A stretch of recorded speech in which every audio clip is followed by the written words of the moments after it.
Every year, billions of dollars leave the poorer countries and go towards rich countries. Billions of dollars siphoned off by the ruling elites of the developing world. And they find their way into Western bank accounts, offshore accounts, tax havens, expensive properties hidden behind companies bought in Western capitals. Mr. President, this is devastating the developing world. This is causing more poverty, deaths. It's impoverishing the developing world. The difference between rich and poor countries is growing because of this.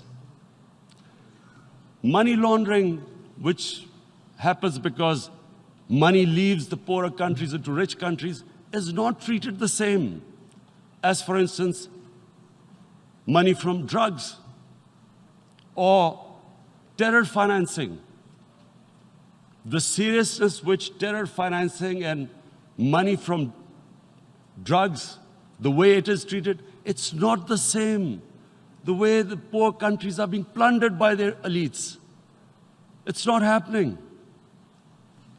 In my country, when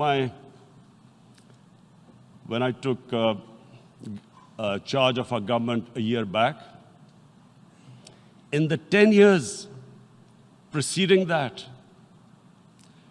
our total debt went up 4 times.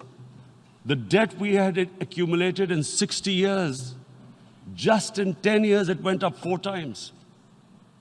As a result, the total revenue we collected in 1 year, half of it went into debt servicing. How are we going to spend money on our human beings, 220 million people, when half the money is going into debt servicing? Because our country was plundered by the elites, the ruling elite. And easily they could get the money out. And when, Mr. President, we located properties in Western capitals bought by this money through corruption and money laundering, located the properties of these corrupt leaders, we find it so difficult to retrieve it. That money, if we retrieved that money, we could spend on our human beings. But it's so difficult. The laws protecting these criminals.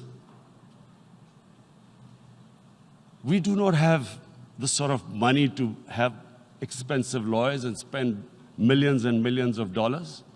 We need help from the rich countries. And, Mr. President, it's critical. The rich countries must show political will. They cannot allow this to happen. How can the poor countries spend money on human development, which the United Nations asks, SDG? How are we going to do it when this money can easily leave our countries?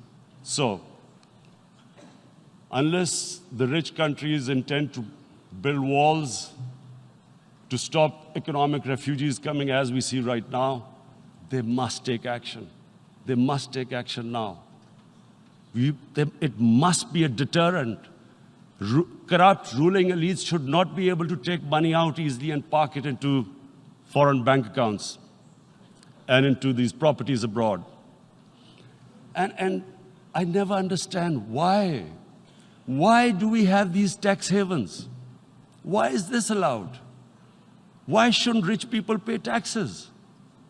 Why is it legal to have these tax havens where you have these secret accounts? Because, the world is changing. The population of the world is growing. Sooner or later, you're going to have a crisis. If the poor get poorer and the rich get richer, there is going to be a crisis sooner or later. So this is my second point. I hope that the United Nations takes a lead in this. It involves the IMF, the World Bank, Asian Development Bank. They must find a way of stopping this plunder of the developing world. My third point,